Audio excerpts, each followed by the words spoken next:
Hello, Lando. Hello. How are you? I'm very good, thanks. How are you? I'm very well, thanks. How was the cricket? First question. How was the cricket? Oh, I mean, we lost. Ah, It's a sad thing, but it was actually really fun. I you don't got a play 6. cricket. Did you not get a 6? It was close. In my eyes, it was a 6. But Yeah, I think it was okay. a 6. But no, I've not played cricket since I was 13 years old, or something, 12 years old. So brought back some memories. I feel like I'm as bad as what I was back then, even. But yeah, it was good fun. Yeah. We're speaking to you after Spain, and obviously a slightly disappointing result. Great quali session, of course, Yes. but a slightly disappointing Just talk result. about We can move on from that because Lando Norris fans have been in touch with some questions. Quite a few, actually, so thank you very much, Lando Norris fans. Thank you. And they on Twitter want to know, if a bad result on a race weekend, is it very hard to get over? Or, how do you get over it in your downtime? Depends a little bit on the reason for the result. If it's definitely through my own doing, a lot longer to get over. If it's my mistake, whether I crash or I spin or get a penalty, if it's 100% down to me, or even say 50% down to me, it's a lot worse than if it's just because we don't have the pace in the car, things like that, So it depends a lot on the situation we're in. Sochi 21 was probably, let's say, one of the hardest things to get over. Not simply because of what happened, but also what we were almost achieved. So it depends on the situation of how things happen, what it's for, and so on. But I'm a lot better now than what I was. I used to struggle probably a lot more back in 19, back in 20. Now I guess I just look at it in a constructive way of learning what went wrong. How can you fix it? How can you be better at whatever the problem was? And just try and move on from that. Is that a case of doing things in your downtime like golf or kind of stuff that's just away from racing that's completely different and that takes your mind off things? Sometimes I just want to know, sometimes you just want to stop thinking of it so it takes the emotion out of it. I think it's the emotion side, which is the one which makes you sad and frustrated and all of this. And that's what's not very constructive. Yeah. So to get rid of that, it's a couple of days off, just with my friends or family or alone, whatever it is. Being bowled at by 8-year-olds. Exactly. So just all of these things, it takes your mind away from racing, which is a good thing. And then you can kind of come back and relook at things from a different perspective and just with a fresh mind, which is always important. So, like the relaxation, the taking time away is very important. But at the same time, I always want to try and figure out what the reasons were and how can we do a better job next time. Absolutely. Right, Steve on Twitter would like to know how excited you are for the new technical appointments within the design group, and with the new wind tunnel coming online, how competitive do you think McLaren are going to be in 2025? I don't know what 25. He's picked 2025. Yeah. Of course, from the side of the team and the new people, very happy. I think there's some big names coming in, which is always a great thing, a great addition. People who have been in the sport for many years, who have been a crucial part in success of other teams, a lot of success in other teams. So just knowledge is one of the biggest things in Formula One, and personnel. So I think getting some big guys in, not that we had bad people, because that's absolutely not true, but just making the force bigger is what we needed to go and compete against these other teams, Mercedes, Ferrari, Red Bull, and so on. So it's a very good thing. Still fresh at the time being, but already factually there's been some good improvements from the development rate and things like that, new ideas, new perspectives. So already good progress has been made. So therefore, I guess I look forward to this year. I look forward to how we can go into a winter and be better prepared for 24. And by then, we'll have the new wind tunnel and we'll have the new simulator. More people coming in 24 beginning. So then I look even more forward to 25. So yeah, a lot of exciting things. I guess I tried in a way to not look too much at the future. But when you're struggling and difficult weekends, then you also want to look at the future, So, different minds on both. But I'm very excited for what McLaren are doing, what they've done, and the changes we've got ahead. Yeah, when you poach someone from another team, is it kind of like, I don't know, signing a striker from another team in football? Is it, do you get that kind of buzz and that thrill from going, oh, we've got Rob Marshall from Red Bull? Is someone who comes with his experience and his credentials?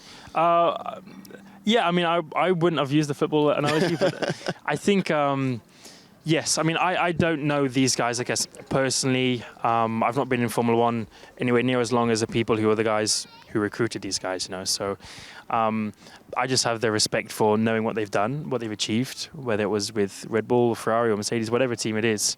Like, you got to have respect and, look forward to working with these people because they're like, I guess, the F1 drivers of whatever other job it is, whether it's aerodynamics or performance or like design.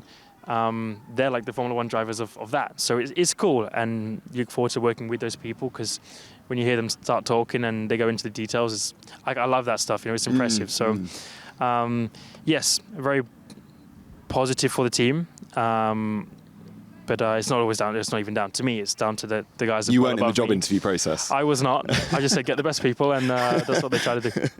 I'm sure they've done a very good job. Kaylee on Twitter would like to know, when is Lando going to revive Lando.jpg? I think your last post was in April. It was. Is there a bank of photos maybe? Oh, there's a lot. Are there? There is. Yeah. Yeah. Okay. I don't know why. I just started it because I wanted to. Dip out. I know, exactly. It's just the time I felt like doing it, and sometimes I don't feel like doing it.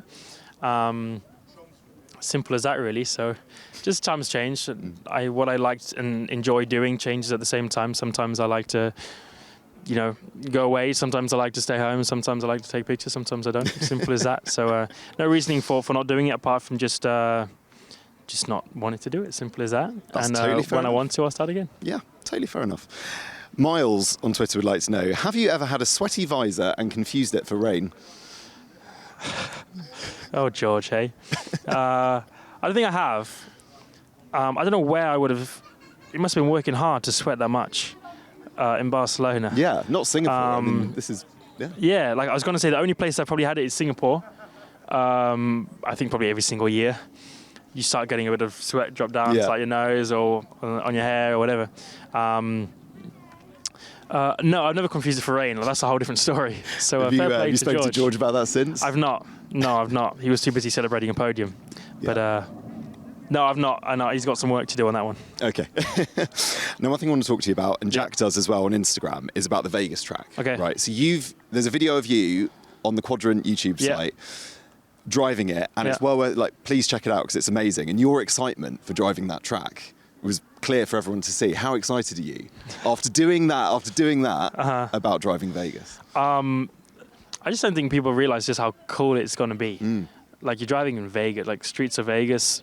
I don't know, like everyone knows of Vegas. You've seen it in movies and like the stories or whatever it is. Like, everyone kind of knows of it. So just the fact it's getting closed down just for us to go and race. Yeah, for 20 I drivers. think that's just such a cool thing to think of. So no, I'm really looking forward to it. I've never been to Vegas. I've been in and out of Vegas many years ago. I had to go and do an event, but I literally didn't even get to see anything. I just went in and out. So I'm going to class this as my first proper time going to Vegas. But yeah, I love street circuits, first of all.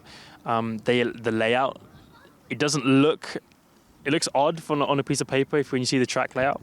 But I think it's going to be a good qualifying track, a good race track, most of all.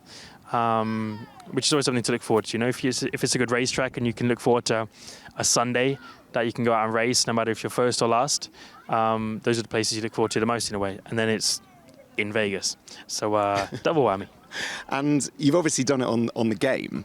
Can you, as a Formula One driver, because there's not many of you who get to do the game and also get to drive a Formula One car, will that experience of driving it on the game genuinely help your knowledge and experience of the track? Is there any crossover there at all? Yeah, no, absolutely. I think by the time it comes, we'll also have it on actual simulator. I think we might even have it already, whether it's scanned or not, or whether it's just like a best guess of what it's going to be like. But it helps massively. First of all, it helps set up the car. It sets you up with at least a good ballpark to kind of start with the car setup. And secondly, I think just for your standard reference points, whether it's using a 100-meter board somewhere or a 50-meter board or avoiding certain bumps. There's always things that you learn from it. So 100% it helps comparing to someone who didn't do it. It's a fact. There will be things that you know that other people might not if they haven't done it. So, yeah, it's not like you go there and you're like, yeah, I've got this guy covered, because everyone in Formula One is kind of good enough to be able to reach a level. But little things that it might take them 2-3 laps later to adjust to, and by that time you could already start working on something else, you know. So I believe it does. It's the reason I do it. Yeah, nice. Well, Lando, we'll let you go. There's some kids over there who I think want one more bowl. Bowl me out again. So, yeah, off you go. Embarrasses me. Thanks. Appreciate Cheers, it. mate. Pleasure.